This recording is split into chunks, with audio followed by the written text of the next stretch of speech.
So we'll go ahead and start again by setting our motivation, reviving it. Sanghe churum sogi chunam laya janchu padu dane kapsuchi dagi chunyan gi pe sonam ki rola pinchi sanghe drupa sho sanghe churum sogi chunam la janchu padu dane kapsuchi dagi chunyan gi pe sonam ki rola pinchi sanghe drupa sho sanghe churon zogi chunam la janchu padu dane kapsuchi dagi chunyan gi pe sonam gi rola pinchi sanghe drupa sho. Reconnecting.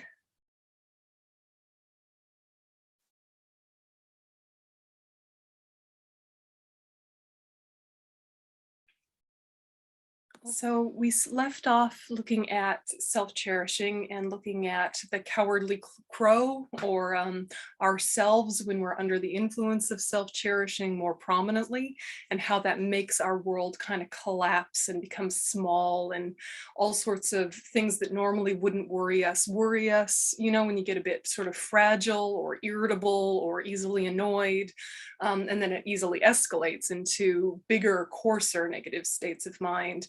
These are all little symptoms of self-cherishing really blossoming in a horrible, beautiful way. So identifying it is key.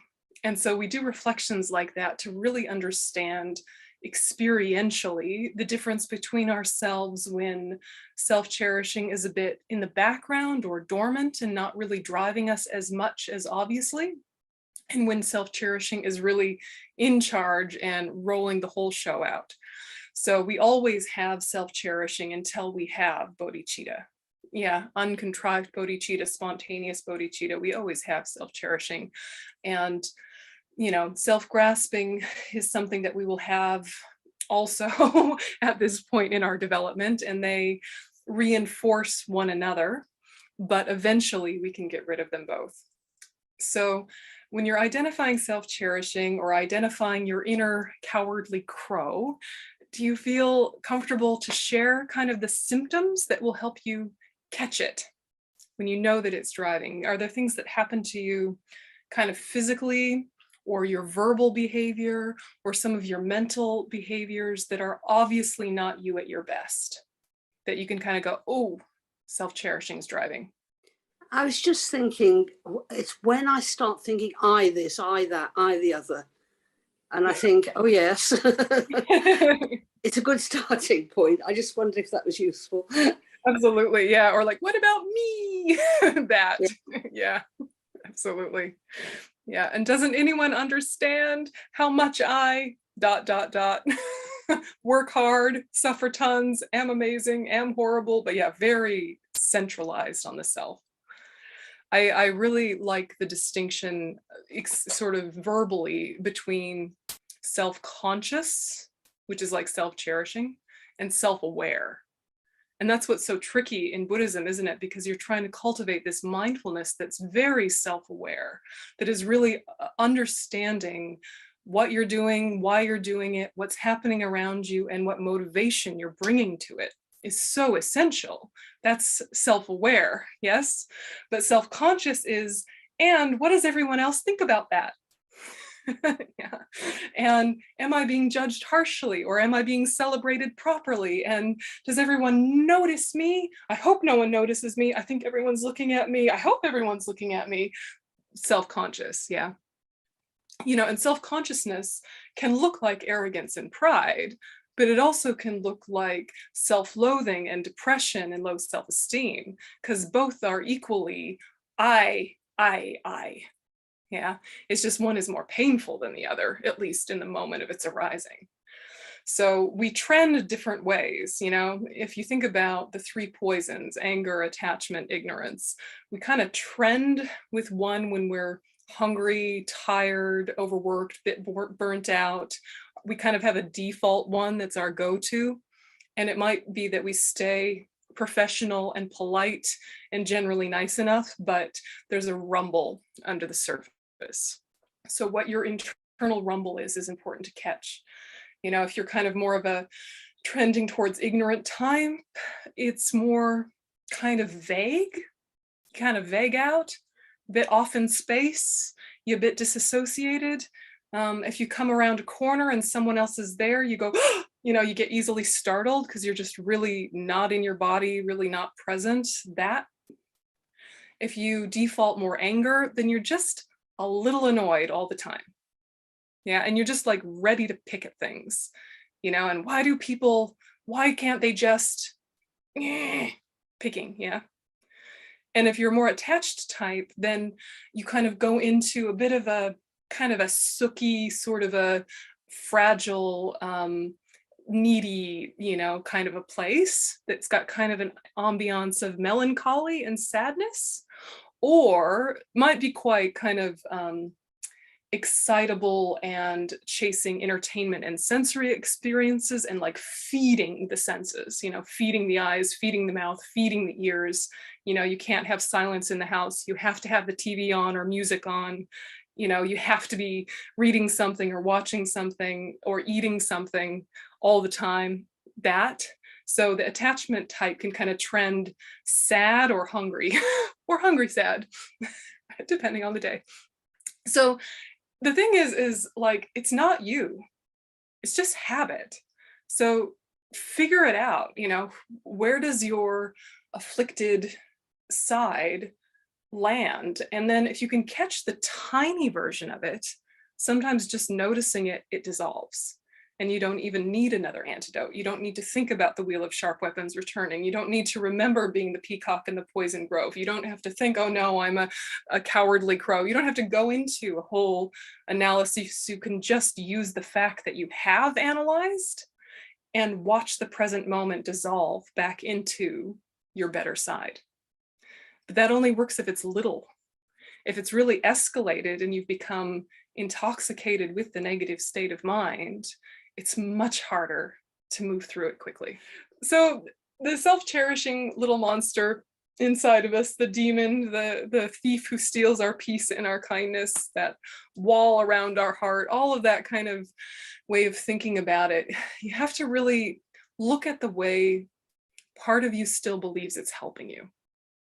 Yeah, because it's easy enough to see the damage it does. We're smart people, we're introspective people, we are relatively self-aware people, or we wouldn't come to a Dharma class, right?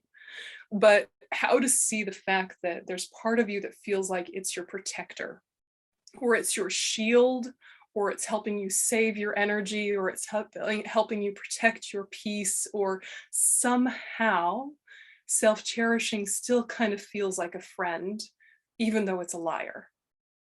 So finding then, okay, what do I say to myself that indulges the self-cherishing thought? Sometimes it's as simple as not remembering impermanence and death. And self-cherishing says, don't remember change, don't remember that you're gonna die, just find comfort today. Yeah, you're allowed to have comfort today. And forget about the fact that you've done this every day and your whole life just races by in a series of comfort techniques and entertainment strategies and avoiding conflict. You know, because for one day, it's not that big a deal. Forgetting that self-cherishing gives us permission to do that every day, and then our life is wasted.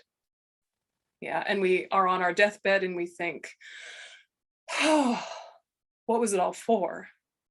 What was it all leading towards? What's the legacy I'm leaving behind in my relationships? You know, so if you can remember death, it can actually break the spell of self-cherishing a little bit when it's lying to you and saying, oh, but you can deserve a little comfort today, sweetie. You've been working so hard. Have a snack, have a rest, put your feet up, which is not to say you're not allowed to have a snack, put your feet up and rest. You should. It supports joyous effort. You must have breaks. You must have breaks before you burn out. A bodhisattva is wise, not just compassionate. You must have breaks. Do you hear me? It's the way that self-cherishing tells you you can do it that's negative. So again, it's not the action so much that's in question, it's your motivation behind it. Sometimes we only allow ourselves to rest if we've proven that we're a good little worker long enough to be tired, resentful, and burnt out. Then we're allowed to rest. We have permission to rest because now we're sick. Now we have adrenal fatigue. Now we have a headache. Now whatever. Now we're allowed to rest because we worked hard enough to hurt ourselves. This is not the way we want to think. This is some nonsense capitalist propaganda, whatever weirdness, something about look at me being a good little worker, which is not useful. And it's not sustainable, right? Because then you're just pushing, pushing, pushing, and then fall apart. And then you have to pick yourself back up, recover, heal, spend all sorts of time and money in recovery and healing, kind of go into some sort of indulgence for a while, and then kind of get motivated to start again. And then you start again and you build momentum and faster, faster, more burnout, same thing again. And so much is lost by not being kind and humble enough to pace yourself in a practical way so that you don't have to recover from your life. Do you know what I mean? And so to not have to recover from your life, you need to have the sort of life that is very skillfully structured to have breath in it. Yeah. Conscious moments of recovery, recalibration, reconnection.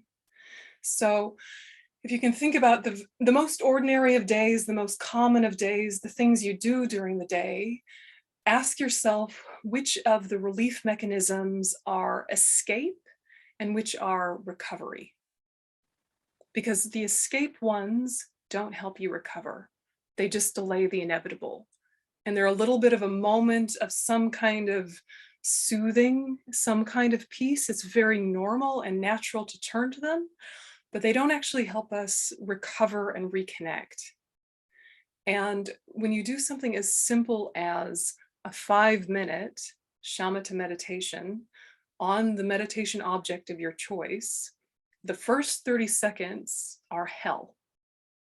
But the 4.5 minutes after are very useful, sometimes easy, sometimes hard, sometimes both.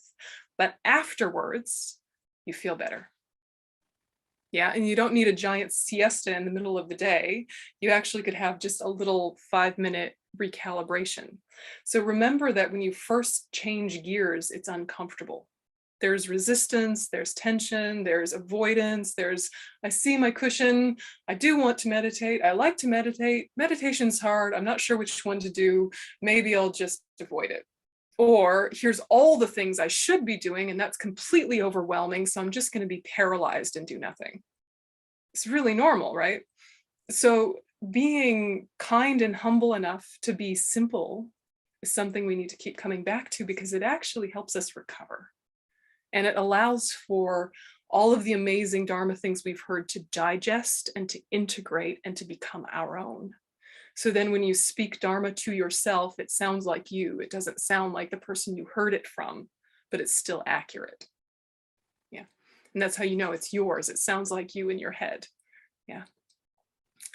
So self-cherishing seems to be the protector, it seems to be the helper, but it's the very thing that keeps you isolated or paranoid or alienated or irritable or needy. It's the very thing that does that under the guise of I'm protecting your energy and your time. So asking yourself, what is an escape behavior as opposed to what is a recovery behavior? You are allowed and should chase as much recovery as you can. Heal the body, heal the mind, keep it healthy. Do that. Do it a lot. Do all the things that help with that, both Dharma-wise and just worldly wisdom-wise. But the escapes, look at them with a bit more of a skeptical, maybe even cynical look, right? Just really look at them in the face and say, I said that this was relaxation, but actually it was escape. Yeah.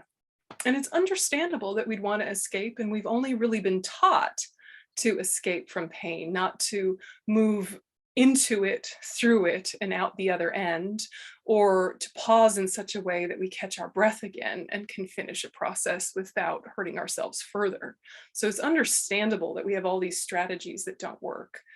But, you know, something as simple as the comfort of reading a book before bed, which is not negative or positive in and of itself, when the attachment mind, when the self-cherishing mind gets activated, you get needy, hungry energy with reading the book, even a Dharma book, and get upregulated and stay up too late and don't sleep properly. Right? How many times have we done something like that, right? And it could be actually a perfectly virtuous book or a novel or Harry Potter or whatever. It doesn't matter. Like if you're approaching it with the wrong mindset, you get into that hungry mode. If you, I don't know, read one inspiring poem very slowly and mindfully, then you might go to bed, right? But, you know, it's just the way in which we're approaching the activities. Does that make sense? Yeah. So it's confronting to call yourself a coward, but you're not a coward. You're just a coward when you're a crow. You're also sometimes a peacock. Yeah. So if you can name the way there's a shrinking that happens in your life when self-cherishing is in charge, life shrinks, your worldview shrinks, and the smaller your world is, the less it takes to upset you. So this is another way that self-cherishing hurts you, doesn't help you. Yeah. You know this all the time, I'm sure, when there's a wonderful thing happening in your life or a terrible thing happening in your life, that your world somehow is bigger and confronted in some way, all the tiny things can either matter more or less. Yeah, it can go either way. But you've probably had that experience where there's some like wonderful thing, like you've gotten a new job or a new partner or a new house, or there's a new baby or something new and exciting is happening. And then there's like a minor inconvenience and you just don't care. You don't care. You're like, whatever. Yeah. It's cool. It's amazing. And it shows what the mind can do. And then you start to take for granted those very things that made you so uplifted and inspired, and that tiny inconvenience can ruin your whole day. And you get so annoyed and you think, oh, the barking dog. Yeah, there was the same barking dog when you were happy, you just didn't care then. Yeah. I always have this conversation with myself about leaf blowers because I have some sort of karma to experience leaf blowers in every country I go to. I must have been a very noisy neighbor in a past life, and I'd like to apologize to everyone for being a noisy neighbor. But leaf blower karma is something I cop, or noisiness. And it is fascinating because if I'm in a good space, it's just white noise in the background. And I notice it for a minute and then I just go back to what I'm doing. And if I'm in a bad space, it will drive me crazy and I'll want to go outside and have a word with the person and, and like, and how dare you, and think of all the petrol you're using, and just use a broom, and whatever. And I get really like, on it about it. The same exact noise can have many different effects. So we all have our example of that, and how self-cherishing makes our world too small and then little things get to us. Yeah. Okay, so a bit more about this. Crows are analogous to cowardly beings. What makes us cowardly is the two enemies: self-grasping, self-cherishing. So when you're under the influence of these, especially in an escalated way, samsaric pleasures are poison.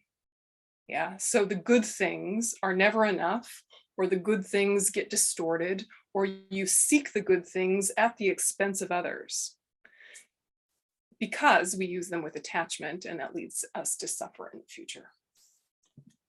Okay, so the antidote to self-grasping is the wisdom realizing emptiness, and that's what we'll talk about tomorrow.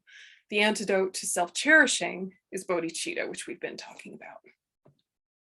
So just a quick note on self-grasping, but we'll come back to it.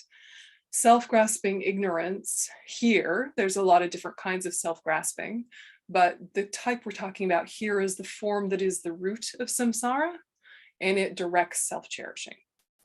So it's innate self-grasping that views the I in one's own mental continuum and holds it to exist inherently.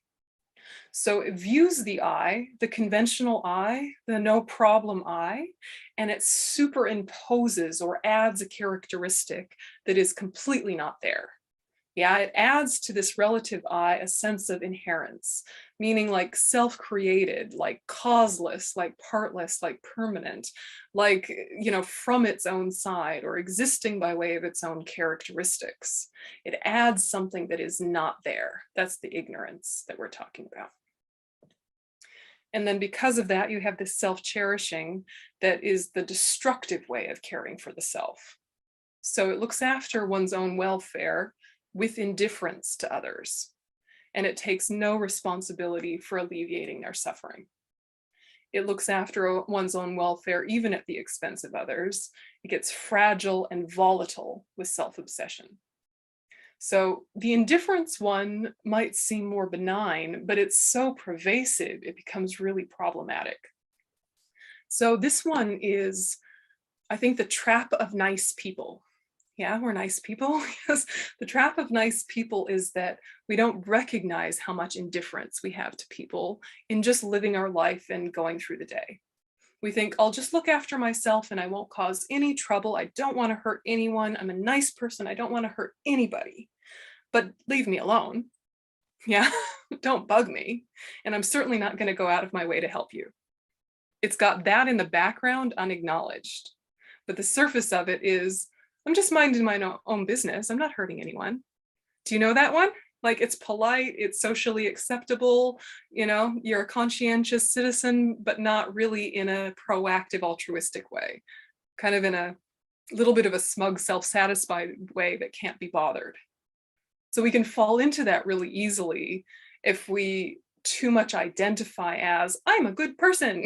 You are a good person, but you're also a bad person and a neutral person, and it changes moment to moment. Yes, you always have Buddha nature, not to fear, but your afflictions do get up to mischief. Own it, right? So that little sneaky one that's indifference is harder to catch than the one that is acting at the expense of others. That one usually has some sort of ramifications that are obvious to us soon enough. So just catching that little guy. So verse 5 says, how can someone who cherishes self more than others take lust and such dangerous poisons for food? If he tried like a crow to use other delusions, he would probably forfeit his chance for release. So the notes on this from Geshe Nawang Dargye, he says any of the delusions may be used in the Tantra system as an actual path to enlightenment. In the perfection vehicle, the delusions may only be used as a method for directly benefiting others when circumstances demand it. They may not, however, be practiced as an actual path. This is a point of some confusion of how do you actually use a delusion in any context. And in Tantra, you're not using the actual negative state of mind like desire or hatred or ignorance. You're using the energy that accompanies it. So for example, you see delicious food, attachment arises, the anticipatory bliss of the food, you're like, this is going to be great when I have the food. Sort of anticipation bliss arises. Now, you don't go with the attachment, you think, isn't it interesting that I can have a blissful mental experience before eating? Well, that must mean that the food itself isn't the cause of the bliss. Otherwise, I could only experience it once I ate it. That means it's a dependent arising. If it's a dependent arising, that shows the way it's empty of inherent existence. Ah, interesting, not the food, just the mind. Maybe I could actually have a blissful mind divorced from even seeing the food, maybe unrelated to food altogether. Maybe I could just be happy, right? Maybe any condition could be a condition for that because the causes are my own mind. Frees you up, yeah, frees you up. But the problem is that because we don't have bodhicitta, we don't have renunciation, we don't have the correct view, is that we see the food, anticipate the bliss, and then if anything gets in the way of actually eating it, we are enraged. Yeah, we are enraged. How dare you interfere with my happiness? Yes, and then we get to the food and we eat it so quickly we don't even enjoy it because we've just got the hunger, not the regular hunger, but like the attachment hunger. Yes, I will merge with this happiness maker. And then afterwards you feel tired and annoyed that it didn't work. Yeah, so it's a delicate process, but I think to really recognize Also, when you don't have the right mindset with your relationship to things that can be a condition for happiness, when there's a strong attachment relationship there that you sometimes don't notice until it's thwarted, and then anger comes. How do you know attachment was present? Well, if you didn't get what your attachment wanted, were you mad? Yeah, it was attachment then. If you didn't get what you wanted and you weren't mad, maybe it was just a normal plan. Do you know the difference? Yeah. And you can feel it, especially like if you're waiting in line for food and you're a little bit hungry and someone cuts in front of you, or there's a delay and you are mad. But none of us are starving. So is the mad about, I'm going to die without this food? No, the mad is, you thwarted my attachment. Yeah, it's fascinating to watch yourself and how upset you can get when attachment doesn't get what it wants. So thus bodhisattvas are likened to peacocks. They live on delusions, those poisonous plants. Transforming them into the essence of practice, they thrive in the jungle of everyday life. Whatever is presented, they always accept, while destroying the poison of clinging desire.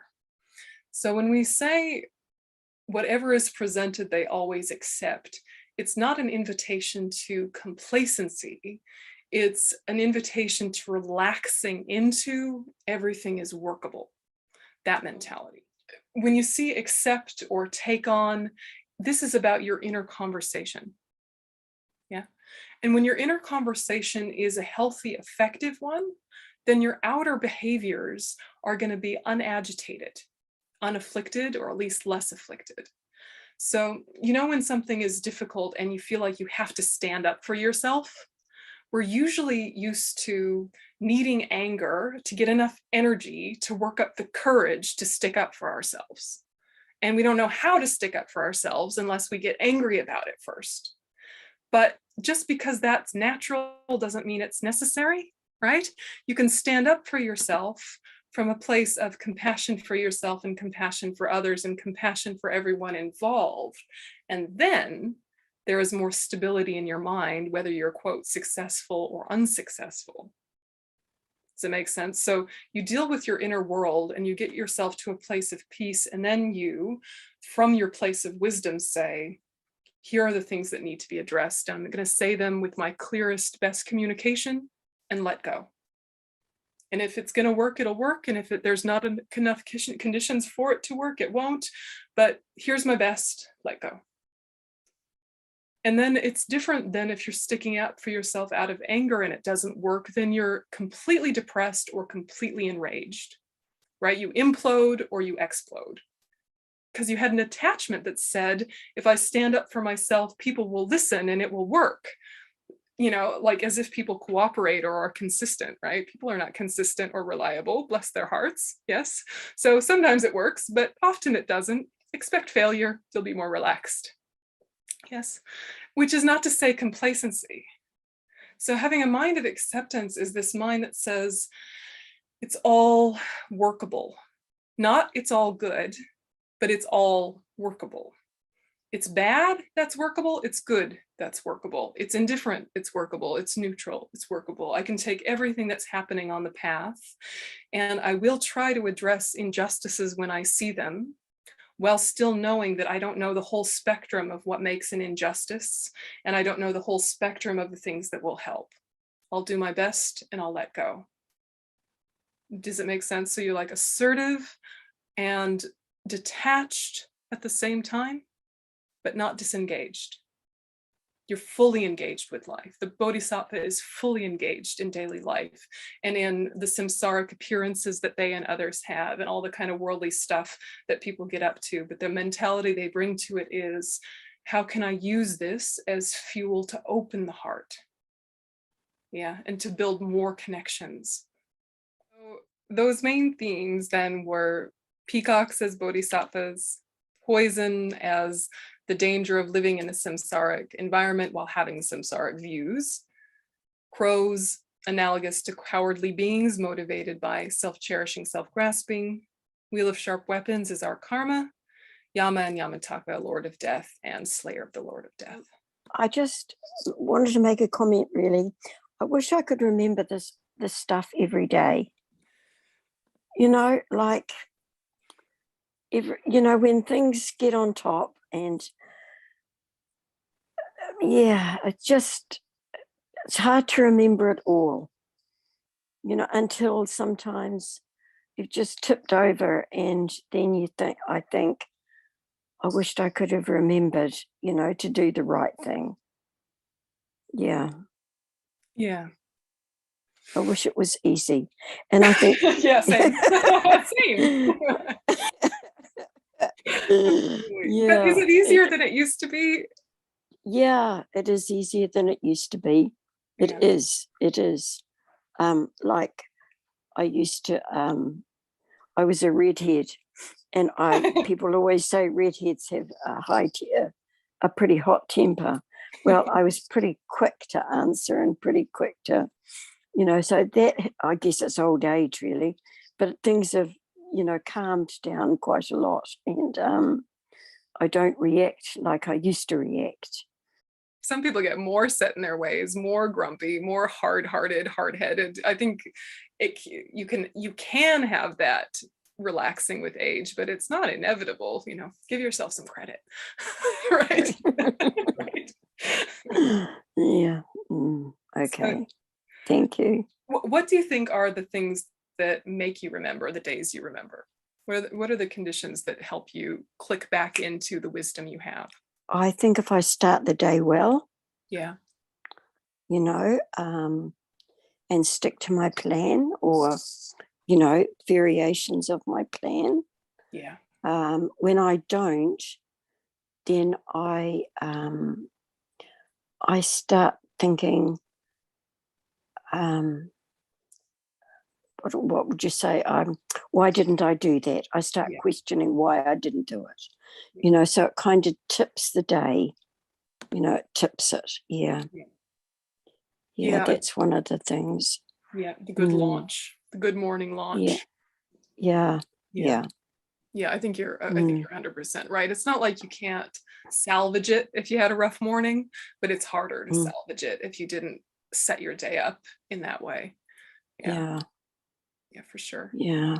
Do other people have thoughts about the things that do help them remember? I mean, of course, from a Buddhist perspective, repetition and familiarity are what makes you remember more often. So, how do you not lose your life lessons? You repeat them to yourself on purpose, consciously and repetitively, they stick. But what else helps you guys? We go to morning prayers. I mean, Venerable Barbara is quite often there, and we have those sentences of the 3 levels of motivation. I find those are excellent. Today as much as possible, I will harm nobody with my, body, speech, mind. And they just set you up. Yeah. However you get up, you feel different after having said those. So I totally agree with what you said there. Thank you. And you already believe it. It's not like you're telling yourself things you don't already know and believe. It's just by saying them, you bring them to the forefront. And I think that's part of what happens to people that have understood intellectually the premise, that understanding is the end of the story. And for us, understanding is the beginning of the practice, not the end. Once you've understood, then you can repeat and deepen and integrate. So I think the very fact that these prayers are repetitive is the thing that builds their power. And we have to kind of get over our kind of intellectual kind of Western thinking that thinks, I get it now, I'm done. And then you're disappointed that you don't live in accordance with what you've understood. You think, I understood that. Why do I keep doing the wrong thing? It's like, well, it's not familiar enough. Don't beat yourself up. You just have more habit of the wrong way. Turn the tide. What I like about those sentences, the levels of motivation, is you're actually replacing whatever is in your mind with that. Yeah. And it's such a good place to start. So you're not just trying to stop something or get rid of something, you're actually putting something else in its place. Yeah, absolutely. It's like a preemptive strike against the afflictions of the day. Yeah, and I think, mindfulness breaks in the day, because to maintain bodhicitta mindfulness throughout the day is a hard ask for us at our level.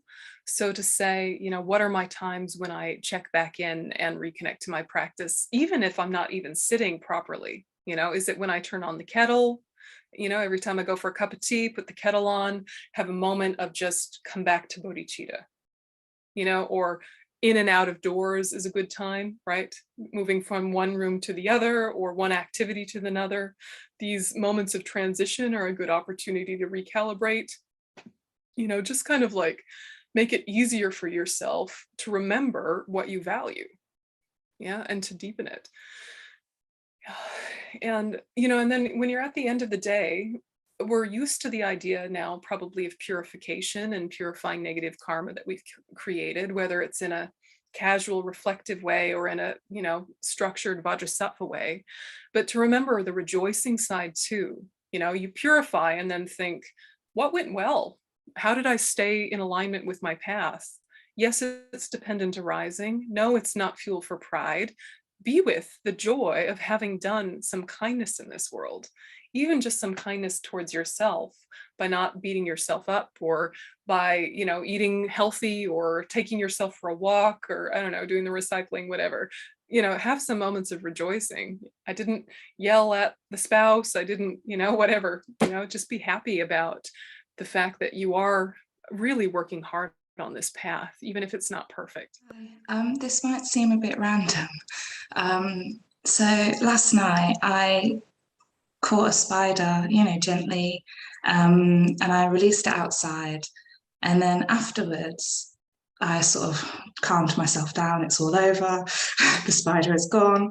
But then I found myself thinking, well, is that self-cherishing by putting the spider outside? Like, do I feel like I deserve the space? I don't want to share the space with the spider, or am I going excessive? And then I thought, am I creating the condition to not be wanted in the future because somebody doesn't understand me? And I kind of got the answer, but I didn't like the answer because I'm quite afraid of spiders. So I thought I'd ask you. Yeah.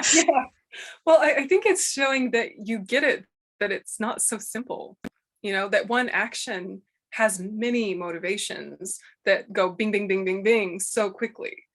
So first motivation might be, I don't want to hurt you. I don't want you to hurt me. It's safer for both of us to be separated, right? So I shall escort you outdoors, dear kind mother sentient being spider. Okay, bye. And then you're relieved and you think, phew, I got him out. I'm safe. Bugger you, I hope you're fine. Maybe you die, maybe it's too cold, I don't care, but you're out of the house. So now, okay, a little bit negative. And then you think, oh no, did I just create the cause for homelessness, to not be wanted, to have a bad relationship with that spider the next time we're both human? Oh, it's like all in like 10 seconds, you can have so many different karmas created.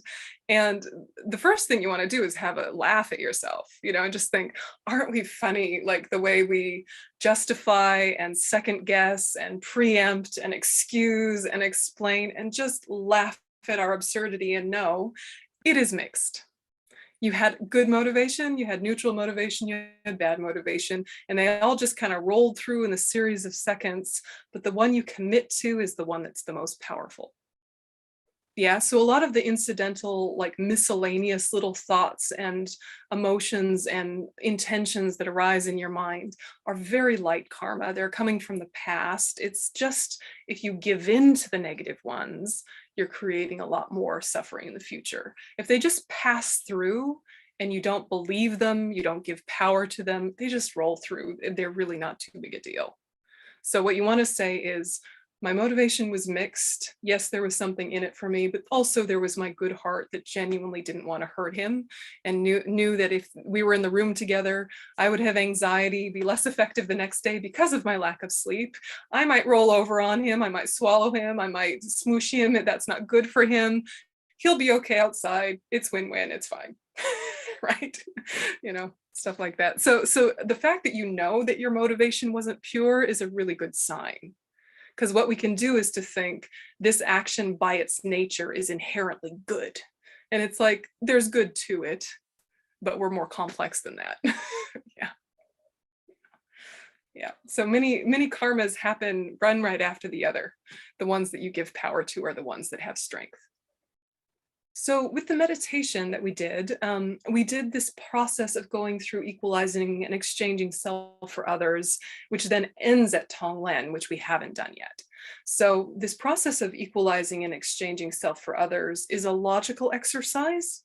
And then when you get to Tonglen, it's kind of the inevitable conclusion of those series of thoughts, and it becomes a bit more visualizing, a little less analytical. So I'll go through those stages with you briefly, and then we'll call it a day and do Tonglen tomorrow. So the conclusion of our verses so far is practice equalizing and exchanging. So here they are. You first have to equalize. So am I equal to others? Are my needs equal to others? How are we same, or how are we equal? And you can do this in any number of ways. You can think, all right, well, we are the same in wanting happiness, not wanting suffering. That's the first thing traditional Tibetan teachers will tell you. And probably the first time you hear it, you think, yeah, that sounds about right. Easy enough, common sense. And then you might think about it for a couple beats and go, yay, but what about that one guy? He doesn't seem to want happiness. What he does is nuts. That seems like he's chasing suffering. He loves his suffering. He's identified with his melancholy. He wants to be a struggling artist. He doesn't want happiness. Yeah, that's not true. Not all sentient beings want happiness. Yeah, but what's being talked about is the deep contentment. Yeah, that deep contentment. And even like the struggling artist with their melancholy who chases their pain likes the identity of that. Yes. So it's some sort of a contentment together with an odd kind of affect. Does it make sense? Yeah. So everyone wants happiness in many various types and shades and ways, but we seek happiness. We avoid suffering. You think, oh, that's not true. What about that couple that's into sadomasochism? They seem to like the pain, blah, blah, blah. You know, we want to avoid pain. We're talking about deep mental pain, and we might even chase some forms of pain to like resolve and kind of figure out and process previous moments of pain and trauma. We kind of want to go back to the pain and see if we can figure it out somehow, so we remanufacture it. We're complicated creatures, man. We all need therapy. But there's a very, very deep subtlety that is seeking contentment and happiness and seeking to avoid suffering and pain. And so if you see it with like an insect, it's much easier. If you put a little breadcrumb in front of an ant, they're like, oh, yum. And if you tap your finger on the desk, they go, eek, scared. You know, that's very obvious to see. People are complicated. But if you can use yourself as the guinea pig, that's the way. Okay, so do you think, do I in every moment want happiness despite the behaviors that may not lead to it? Every little movement on my cushion, trying to get comfortable. Everything that I consume, trying to get pleasure or peace or nourishment. Every little, you know, tweak of this or adjustment of that, trying to avoid some kind of discomfort and pain. Yeah, that's poignant and true, even if it's kind of in the background and I'm not really aware of it, and it's not verbal intentions. It's background intentions that are always there. If I'm to think of other people being driven the same way, it's easier to forgive them. They're just trying to get happy. And they're unskillful and confused about the methods, but they just want to be happy. Or they want to avoid pain and suffering. And who am I to fault them for trying to achieve those basic needs? I can fault the strategies they use if they're ineffective and harm others, but the basic drive is not so different than mine. So that sameness, thinking of that first reasoning, everyone wants happiness, no one wants suffering, can help you hit the spot of kind of affinity. But if it doesn't, don't worry about it, use a different one. Yeah, think, okay, what else is the same? We all have Buddha nature. How do we all have Buddha nature? We all have a consciousness which is empty of inherent existence. Because it's empty of inherent existence, it can change, develop, transform, and perfect. Yeah. If it were inherent, we would be as we are and we could never change. Nothing would influence us and we could influence nothing. And we've seen change over the course of our life, so why would that end? Especially if it was self-directed kind of an evolution. So all sentient beings have Buddha nature, that's same. Or all sentient beings have innate ignorance, also same. unfortunate. Yeah, so you can do good news or you can do bad news. Yes, or neutral news, you know, all sentient beings have consciousness. Yeah, clear and knowing consciousness, able to cognize and hold its object. They all have that. So whatever is going to get you into whatever the surface presentation is of, you know, gender or ethnicity or economic status or, you know, whatever, all that surface stuff is important and relevant to navigate and be sensitive to and kind.